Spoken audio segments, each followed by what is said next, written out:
Yes, students, today we are doing next topic, that is IPR 1956.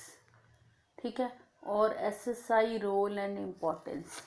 तो बेटा IPR 1956, IPR हमारा 1956 क्या था बेटा? I for industrial policy resolution 1956। इसमें क्या था बेटा?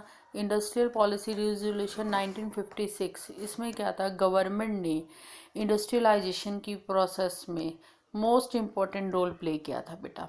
ठीक है, जो ये रिजोल्यूशन था, ये हमारा जो सेकंड 5 ईयर प्लान था उसका रोड मैप था। मतलब इसमें क्या था कि इसमें गवर्नमेंट ने पूरा रोल प्ले किया था कि किस तरह से हम इकोनॉमी की ग्रोथ करें और साथ ही साथ सोशल जस्टिस करें। मतलब सोसाइटी के सभी सेक्शंस को उसका बेनिफिट हो और सोसाइटी के जो हमारी कंट्री के जितने भी रीजन्स हैं उनकी डेवलपमेंट पे गवर्नमेंट ने क्या किया? काम किया। ठीक है बेटा, जो IPR था हमारा इंडस्ट्रियल पॉलिसी रिजोल्यूशन 1956, उसकी क्या मतलब कैरेक्टरिस्टिक्स थी बेटा? तो फर्स्ट हमारी क्या है बेटा? 3 फोल्ड क्लासिफिकेशन ऑफ इंडस्ट्रीज। इसमें क्या किया गवर्नमेंट ने? इंडस्ट्रीज का क्लासिफिकेशन 3 कैटेगरीज में कर दिया। फर्स्ट क्या थी? वो industries those which would be establish and develop exclusively, ऐसी इंडस्ट्रीज जिस पे हमें पूरा फोकस था और उसको हमें पूरी तरह से डेवलप करना था बेटा, जैसे कि एटॉमिक एनर्जी, रेलवे, डिफेंस। उसका उसमें सिर्फ और सिर्फ किसका कंट्रीब्यूशन था बेटा? सिर्फ पब्लिक सेक्टर एंटरप्राइजेस का। क्योंकि बेटा ये जो सेक्टर्स होते हैं इसमें ह्यूज फंड की नीड होती है, तो ये सारा इन्वेस्टमेंट किसने किया था? गवर्नमेंट का। तो ये वो इंडस्ट्रीज थी बेटा जिसमें सिर्फ और सिर्फ गवर्नमेंट पार्टिसिपेट कर सकती थी, जैसे कि atomic, defence and railway. Second जो था बेटा, those industries which could be establish both hands private and public.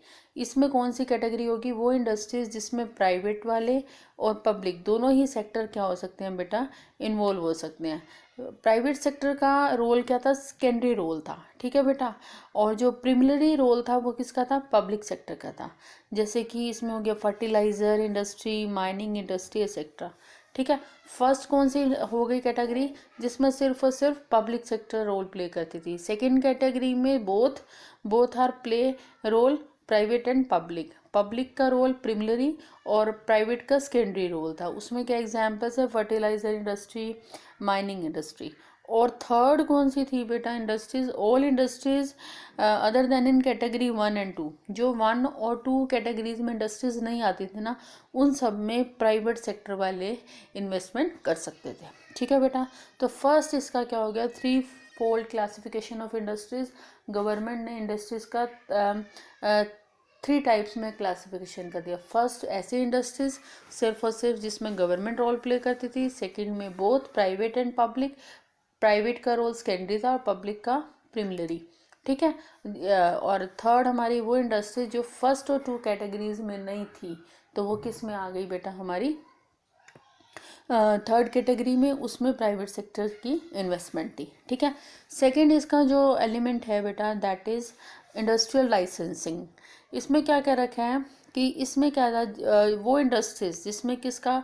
Private sector वाले पार्टिसिपेट कर सकते थे, उसमें गवर्नमेंट ने क्या स्टार्ट कर दिया बेटा? लाइसेंस। जो प्राइवेट सेक्टर वाले जो अपना रोल प्ले करते थे बाय लाइसेंस, इट मीन्स अगर उन्हें किसी भी इंडस्ट्रीज में अपना इन्वेस्टमेंट करनी है तो उनको पहले लाइसेंस लेना पड़ता था।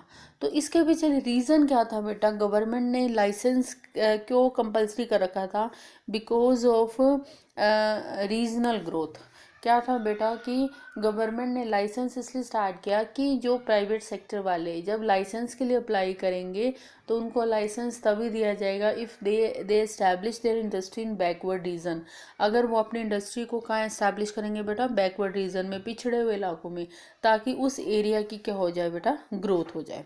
ठीक है, तो रीजनल इक्वालिटी को प्रमोट करने के लिए इंडस्ट्रियल लाइसेंस स्टार्ट किया गया। ठीक है, और not only licence is needed for establish new enterprises. जो लाइसेंस था बेटा वो सिर्फ न्यू एंटरप्राइजेस को एस्टैब्लिश करने के लिए नहीं था, लेकिन अगर हमने अपनी इंडस्ट्री को डाइवर्सिफाई करना है या प्रोडक्शन कैपेसिटी को इंक्रीज़ करना है, ठीक है।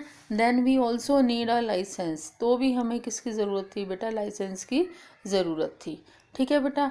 तो एग्जिस्टिंग जो हमारे प्रोडक्शन था उसको अगर हमने एक्सपैंड करना है तो भी हमें लाइसेंस की ज़रूरत थी, डाइवर्सिफिकेशन करना है तो भी हमें क्या थी, लाइसेंस की ज़रूरत थी।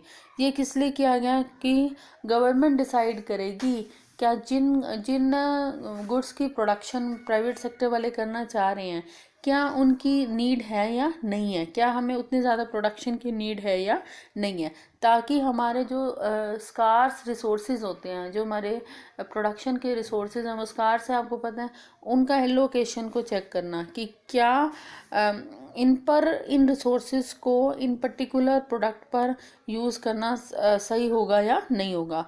तो इसके पीछे गवर्नमेंट का क्या वो था, मोटिव था बेटा, सोशल वेलफेयर। सोशल वेलफेयर था कि क्या ऐसा करना सोसाइटी के वेलफेयर के लिए होगा या नहीं होगा। ठीक है बेटा। सेकंड हो गया हमारा इंडस्ट्रियल लाइसेंस, कि प्राइवेट सेक्टर वालों को लाइसेंस की ज़रूरत थी। लाइसेंस के पीछे रीज़न क्या था बेटा, रीजनल इक्वालिटी, और साथ ही साथ डाइवर्सिफिकेशन के लिए या प्रोडक्शन को इंक्रीज करने के लिए भी लाइसेंस की ज़रूरत थी। इसके पीछे रीज़न क्या था, सोशल वेलफेयर। उसके बाद थर्ड है हमारा इंडस्ट्रियल कंसेशन। इसमें क्या कर रखा है कि प्राइवेट एंटरप्राइजेस को गवर्नमेंट ने क्या किए थे, वेरियस ऑफर्स प्रोवाइड करे थे। If they establish there industry in backward region, अगर वो अपने इंडस्ट्रीज़ को बैकवर्ड एरियाज़ में क्या करते हैं बेटा, एस्टैब्लिश करते हैं। ठीक है। तो गवर्नमेंट उनको कुछ कंसेशन देती थी, जैसे tax holiday. Tax holiday means क्या हो गया, कुछ ईयर्स के लिए उनको टैक्स फ्री कर दिया, उनका जो भी प्रॉफिट होगा वो क्या होगा, टोटली टैक्स फ्री होगा। ठीक है। देन सब्सिडी पावर सप्लाई, जो भी उनको पावर मिलती थी, इलेक्ट्रिसिटी मिलती थी बेटा, उसको कंसेशनल रेट पर दिया जाता था। ठीक है। या लोन जो दे दिया वो कंसेशनल रेट पर दे दिया। तो गवर्नमेंट इसलिए किस लिए करती थी बेटा, ताकि रीजनल इक्वलिटी को प्रमोट करने के लिए, कि हर एरिया की क्या हो बेटा, ग्रोथ हो। ठीक है बेटा।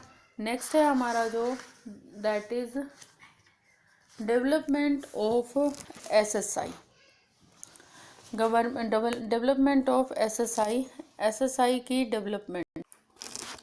यस, जो नेक्स्ट है बेटा हमारा development of SSI. SSI means क्या हो गया हमारा बेटा, स्मॉल स्केल इंडस्ट्री। ठीक है। ये गवर्नमेंट ने एम्प्लॉयमेंट को जनरेट करने के लिए और इक्विटी के लिए, इक्वालिटी के लिए इसको प्रमोट किया, किसको, एसएसआई को। ठीक है। जो हमारे क्या थी, जो प्रोसेस ऑफ इंडस्ट्रियलाइजेशन था बेटा, जो गवर्नमेंट ने सोचा कि हम इंडस्ट्रियलाइजेशन करेंगे, मतलब इंडस्ट्रीज को इस्टेब्लिश करेंगे, इसमें क्या था, उसके पीछे क्या था, टू कैटेगरीज थी। फर्स्ट तो हमारी क्या थी, growth of large scale industries. Government क्या कर रही थी, लार्ज स्केल इंडस्ट्रीज की ग्रोथ, जैसे iron and steel, transport, communication. ठीक है। और उसके लिए गवर्नमेंट को क्या करना था, इंफ्रास्ट्रक्चर फैसिलिटीज़ को जनरेट करना था। दूसरा गवर्नमेंट ने किसको प्रमोट किया था, स्मॉल स्केल इंडस्ट्रीज़ को। स्मॉल स्केल इंडस्ट्रीज़ की हेल्प से एम्प्लॉयमेंट अपॉर्चुनिटीज़ और सोशल जस्टिस के गोल को हम अचीव कर पाए। ठीक है बेटा। देखो, जो लार्ज स्केल इंडस्ट्रीज थी उससे तो हमारे इंफ्रास्ट्रक्चर फैसिलिटीज़ की ग्रोथ हुई, और जो हमारा स्मॉल स्केल इंडस्ट्रीज थी उसके थ्रू सोशल जस्टिस और एम्प्लॉयमेंट अपॉर्चुनिटी जनरेट कर पाए थे बेटा। स्मॉल स्केल इंडस्ट्रीज जो आजकल के टाइम पे इसकी डेफिनेशन है, one whose investment does not exceed rupee 5 crore. ऐसी इंडस्ट्री जिसमें जो हमारी इन्वेस्टमेंट है 5 करोड़ से ज़्यादा नहीं है, तो ऐसी इंडस्ट्री को हम क्या बोलते हैं बेटा, स्मॉल स्केल इंडस्ट्री बोलते हैं। ठीक है। At the beginning of planning, first plan हमारा कब स्टार्ट हुआ था बेटा, 1951 में।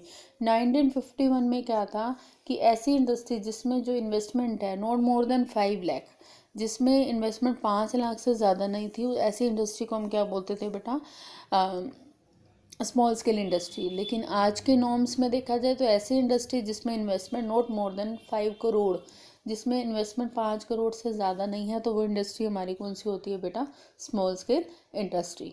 ठीक है। तो जो स्मॉल स्केल इंडस्ट्री है बेटा, उसमें जो हमारा जो मेन मोटिव था वो क्या था बेटा, हमारा इन्होंने जो हमारा एम्प्लॉयमेंट अपॉर्चुनिटी को जनरेट करना, ये इसका मेन मोटिव था, और सोशल जस्टिस। ठीक है। जो स्मॉल स्केल इंडस्ट्री हम किसको बोलेंगे बेटा, स्मॉल स्केल इंडस्ट्री है, उसके क्या कैरेक्टरिस्टिक्स होते हैं, क्या फीचर्स होते हैं। फर्स्ट हमारा क्या होता है, labour intensive and therefore employment friendly. Small scale industry बेटा जनरली क्या होती है बेटा, स्मॉल स्केल पर होती है। ये मशीन्स के कंपैरेटिवली किसको यूज़ करती हैं, लेबर को, मतलब it is a labour intensive. Large scale industries capital intensive technique को यूज़ करते हैं। कैपिटल इंटेंसिव टेक्निक कौन सी होती है बेटा, जिसमें मशीन्स का यूज़ ज़्यादा होता है। और लेबर इंटेंसिव टेक्निक कौन सी होती है बेटा, जिसमें ह्यूमन बीइंग का यूज़ क्या होता है, ज़्यादा होता है। तो स्मॉल स्केल इंडस्ट्रीज में लेबर इंटेंसिव टेक्निक को क्या किया जाता था, प्रमोट किया जाता था, ठीक है, जिससे ज़्यादा से ज़्यादा लोगों को क्या मिला, एम्प्लॉयमेंट मिला, ठीक है। इसमें क्या क्या रखा है हमारा कि ड्यूरिंग ब्रिटिश रूल हमारी कंट्री में क्या थी, कैपिटल गुड्स की डेफिशिएंसी थी, तो इसीलिए हमने क्या, और लेबर क्या थे बेटा, सरप्लस थे, मतलब मशीन्स वगैरह इतनी नहीं थी, लेबर क्या थे, सरप्लस थे। तो एम्प्लॉयमेंट के गोल को अचीव करने के लिए हमने स्मॉल स्केल इंडस्ट्री को प्रमोट किया, ताकि हम ज़्यादा से ज़्यादा लोग लेबर्स को काम पर लगा पाएँ और एम्प्लॉयमेंट जनरेट कर पाएँ, ठीक है। सेकेंड हमारा क्या है बेटा, जो SSI होता है बेटा, show locational flexibility and it there for equality oriented. जो small scale large scale industries होती है ना बेटा, वो जनरली वहाँ पे इस्टेब्लिश की जाती हैं जहाँ पे रॉ मटेरियल अवेलेबल होता है। जैसे इन्होंने एग्जांपल दे रखा है भिलाई स्टील। जो भिलाई स्टील है बेटा वो राउरकेला में है, क्योंकि वहाँ पे ही रॉ मटेरियल क्या है, इजीली अवेलेबल हो जाता है। क्योंकि लार्ज स्केल में जो हमारा रॉ मटेरियल होता है वो ह्यूज चाहिए होते, ह्यूज रिक्वायरमेंट होती है रॉ मटेरियल की, इसलिए वो प्रेफर करते हैं कि जहाँ पे रॉ मटेरियल अवेलेबल होगा वो अपनी इंडस्ट्री को वहाँ पे इस्टेब्लिश करते हैं। क्योंकि जो ट्रांसपोर्ट होता है उसकी कॉस्ट ऑफ ट्रांसपोर्ट बहुत ज़्यादा हो जाएगी अगर हम कहीं और इस्टेब्लिश करेंगे तो। लेकिन जो स्मॉल स्केल इंडस्ट्रीज होती है ना बेटा, वो क्या होती है, लोकेशन फ्लेक्सिबिलिटी होती है, क्योंकि इसमें जो रॉ मटेरियल होता है बेटा वो क्या होता है, लिमिटेड होता है, ठीक है।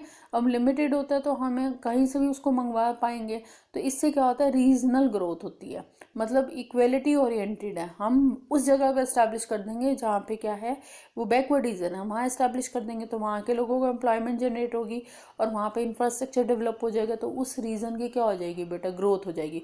तो रीजनल ग्रोथ हो सकती है स्मॉल स्केल इंडस्ट्रीज की हेल्प से, एम्प्लॉयमेंट जनरेट हो सकती है because they use labour intensive technique, ठीक है।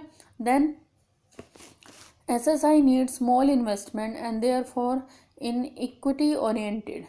क्या क्या रखा है, जो SSI होता है स्मॉल स्केल इंडस्ट्रीज होती है बेटा, इसमें इन्वेस्टमेंट क्या होती है बेटा, स्मॉल होती है as compare to large scale industries, ठीक है। तो इसमें हमें बहुत ज़्यादा इकोनॉमिक पावर की ज़रूरत नहीं होती है। तो ये क्या करती है, इक्वेलिटी को प्रमोट करती हैं, सोसाइटी के जो डिफरेंट सेक्शंस हैं उनको प्रमोट करती है, ठीक है। तो इससे क्या होता है, एम्प्लॉयमेंट क्या होगी बेटा, जनरेट होगी, ठीक है। तो ये इसके क्या है बेटा, कैरेक्टरिस्टिक्स है स्मॉल स्केल इंडस्ट्रीज के। अब हमारा जो एक टॉपिक रह गया बेटा, that is silent feature of strategy of industrial growth during period 1950 and 1990, it's good and bad impact, ठीक है बेटा। We will do in next video.